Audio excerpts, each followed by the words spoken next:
জ্যৈষ্ঠ মাস শেষ হওয়ার দিকে, এরপরে আষাঢ় মাস আসবে। চাষিদের জমিতে আমন ধান রোপণের একটা ব্যস্ততা এই মুহূর্তে শুরু হবে।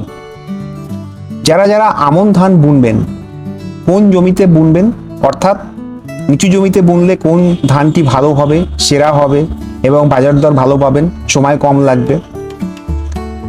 একদম উঁচু জমিতে কি আমন ধান করা যায়, করলে কোন জাতটি করবেন, এই বিষয়ে বিস্তারিত কিছু তথ্য দেওয়ার জন্য আজকের এই ভিডিও। নমস্কার, আমি শঙ্কর আছি আপনাদের সাথে। আপনারা দেখছেন কৃষি দর্পণ চ্যানেল। কৃষি দর্পণ চ্যানেলে আপনাদের সকলকে স্বাগত। আমন ধান চাষের ক্ষেত্রে যেই সমস্ত সতর্কতাগুলো নেওয়া উচিত, সেগুলো মূলত হলো বীজ নির্বাচন। বীজ নির্বাচন যদি আপনার ভুল হয়, তাহলে কিন্তু সেই বছরের ধানের ফলন কিন্তু আপনি ঠিকঠাক পাবেন না, প্রথমত। দ্বিতীয়ত, ভুল সময়ে যদি ধান ওঠে, তাহলে কিন্তু বৃষ্টির কারণে, পোকামাকড়ের কারণে একটা ব্যাপক ক্ষতি হওয়ার সম্ভাবনা থাকে। আমন ধান মূলত প্রাকৃতিক জলের উপর নির্ভরশীল। আমাদের পশ্চিমবঙ্গ তথা বাংলাদেশের বিভিন্ন এলাকায় যারা আমন ধান চাষ করেন এবং উত্তরবঙ্গের বিভিন্ন অঞ্চলে যে আমন ধান চাষ হয়, তা মূলত কিন্তু প্রাকৃতিক জলের উপর নির্ভরশীল। অর্থাৎ সেচ কিন্তু লাগে না খুব একটা বেশি, প্রাকৃতিক জলে কিন্তু সেচের কাজ করে। সাধারণত উঁচু জমি এবং নিচু জমি দুরকম জমিতেই কিন্তু আমন ধান চাষ করা যায়। তবে যেই সব জমিতে পরবর্তীকালে শস্য বা অন্য কোনো ফসল চাষ করবেন, সেসব জমিতে আপনারা শর্ট টাইমের ধান চাষ করার চেষ্টা করবেন।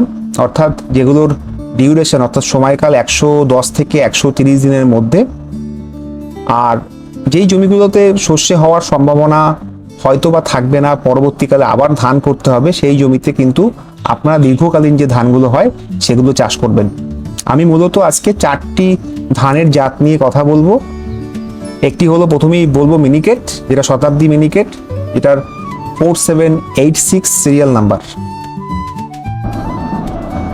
বর্ষার সময় ধান চাষের ক্ষেত্রে খুব সতর্কতামূলক ব্যবস্থা হিসেবে আপনারা বীজ নির্বাচন করবেন।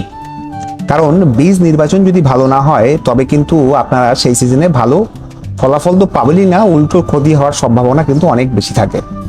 তো ভিডিওর প্রথমেই আমি যেমন বললাম, শতাব্দী ধান 4786, এটি উঁচু জমি মূলত যেখানে আছে সেখানে কিন্তু আপনারা চাষ করতে পারেন। প্রয়োজন হলে সেচ ব্যবস্থা যেন থাকে, অর্থাৎ কৃত্রিমভাবে সেচ দিতে পারেন, সেরকম জমিতেই এই চাষ করা উচিত। হঠাৎ করে যদি বৃষ্টি কম হয়, যেমন এই বছর সম্ভাবনা রয়েছে বৃষ্টি কম হওয়ার, সেক্ষেত্রে কিন্তু আপনারা প্রাকৃতিক জলের উপর শুধুমাত্র ভরসা করতে পারবেন না। এর রোগ প্রতিরোধ ক্ষমতা কিন্তু যথেষ্ট কম, অর্থাৎ ধসাজনিত সমস্যা বা এর পাশাপাশি পোকামাকড়ের সমস্যা, মূলত আপনারা মাজরা পোকা এবং হলো গান্ধী পোকার খুব উপদ্রব এই জমিগুলোতে দেখা যায়। তো যারা চাষ করবেন, পর্যাপ্ত পরিমাণে সতর্কতামূলক ব্যবস্থা হিসেবে কীটনাশক এবং ছত্রাকনাশক আপনার ঘরে রাখবেন, তারপরেই কিন্তু চাষ করবেন। এর ফলন মোটামুটি 10 থেকে 11 বস্তা, কোনো কোনো জায়গায় 12 বস্তাও হয়, কোনো কোনো জায়গায় এর থেকে 10 বস্তার কমও হয়। তো আপনারা যারা চাষ করবেন অনেক ভেবেচিন্তে করবেন, কারণ এটা কিন্তু উচ্চ ফলনশীল কোনো জাত নয় এবং রোগ প্রতিরোধ ক্ষমতা যথেষ্ট কম। তো মিনিকেট যারা চাষ করবেন বর্ষায়, খুব ভেবেচিন্তে করবেন।